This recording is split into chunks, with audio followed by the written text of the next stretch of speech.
The Greek Civil War was a conflict that lasted from 1946 to 1949 between the Greek government, backed by the United States and Great Britain, and communist rebels who were supported by the Soviet Union. At the end of World War II, Greece was in a state of political and economic crisis. The country was devastated by the war and the government was weak and ineffective. This created an opening for communist groups to gain support among the population, especially in rural areas where poverty was most severe. The communist-led guerrilla group, the National Liberation Front, also known as EAM, quickly gained a large following and launched a campaign to take control of the country. Their end goal was to create a socialist state that would be free from foreign intervention and capitalist exploitation, and they believed that the only way to achieve this was through armed struggle. The Greek government, on the other hand, saw the communist rebels as a threat to democracy and freedom.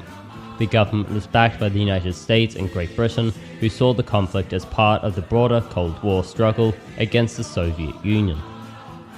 The communist rebels, led by the Greek Communist Party, also known as KKE, had significant successes in the early stages of the conflict.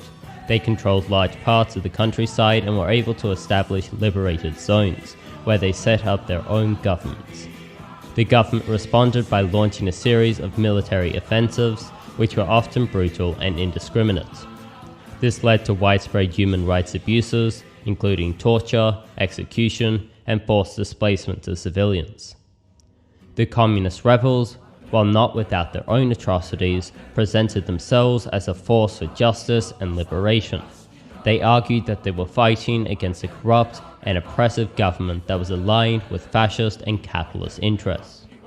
The KKE also sought to build support by emphasizing their role in the resistance against Nazi occupation during World War II.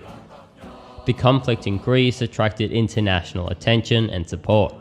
The Soviet Union provided military and financial assistance to the communist rebels, while other socialist and communist parties around the world expressed their solidarity. The conflict also became a flashpoint in the broader Cold War struggle between the United States and the Soviet Union. In the end, the Greek government, with the help of the United States and Great Britain, was able to defeat the communist rebels. The KKE and the EAM were outlawed, and many of their leaders were imprisoned and executed. The government established a conservative dictatorship which lasted until 1974. Thank you for watching this video. Please subscribe, leave a like, and I hope to see you again shortly.